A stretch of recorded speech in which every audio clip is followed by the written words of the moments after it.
1,000 drones flying in formation, creating these beautiful shapes right above where I'm standing. It was impressive. And yet, after all that effort, all that artistry, who was it meant to impress? Just regular people, the everyday crowd. Some would even dismiss them as peasants.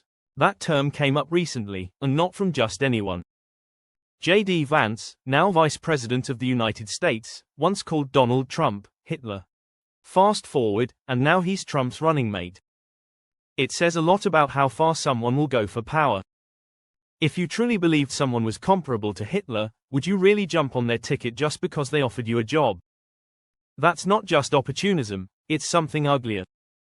It's unsettling that this man, now one of the most visible faces of American leadership, once denounced someone so harshly, then eagerly accepted a position under him.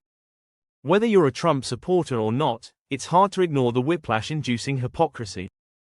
And it matters, because when people like JD Vance speak, their words shape international opinion and policy. Just recently, he said something on Fox News that truly made me pause. He asked, "What has the globalist economy given America?" and answered it himself, "We borrow money to buy goods made overseas." A simplistic take, sure, but he didn't stop there. He doubled down and added, "Let me make it crystal clear. We borrow money from Chinese peasants to buy the things those Chinese peasants manufacture." That's the line. That's the statement. That moment when economic analysis devolves into open condescension. He could have said, foreign workers, overseas manufacturers, or even, low-income laborers. But no, he chose, peasants. And to him, that somehow made the argument clearer. As someone who's lived in China for over 20 years, I found that incredibly ignorant. I've watched this country evolve, seen the cities rise, infrastructure develop, technology soar. I'm standing in one of the most modern urban centers in the world. And around me, families, kids playing, people enjoying life.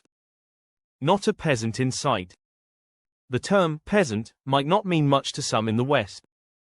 But here, it doesn't translate the same. I've shown that statement to Chinese friends, and their reaction is confusion.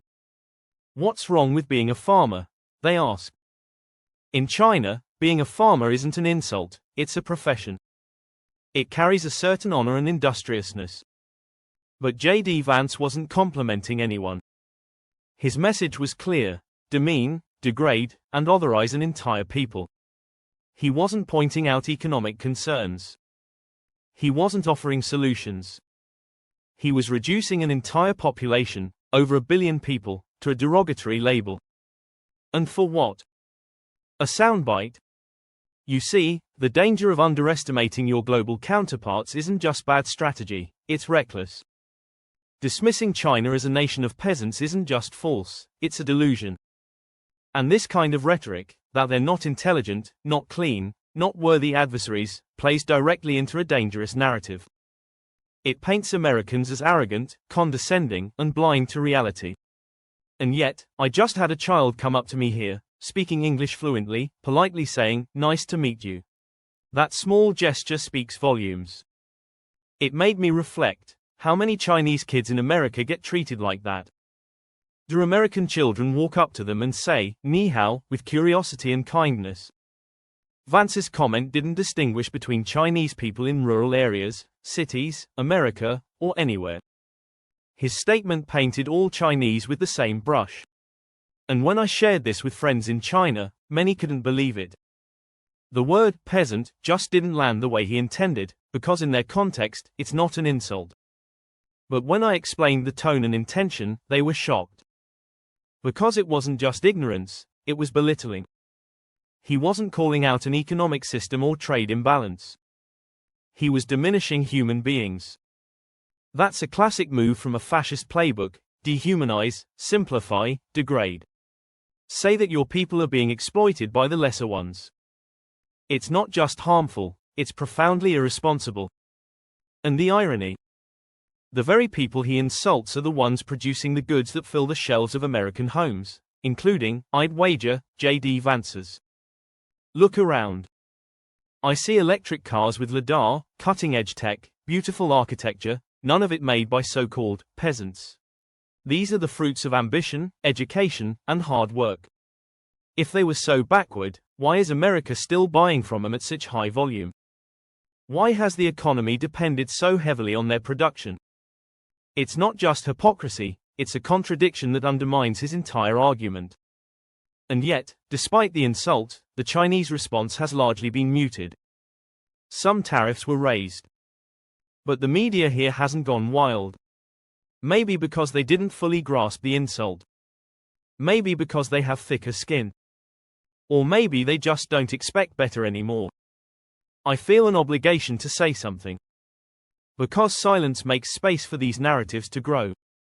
When statements like this go unchecked, they shape the opinions of millions who may never meet a Chinese person, never travel here, never get the full picture.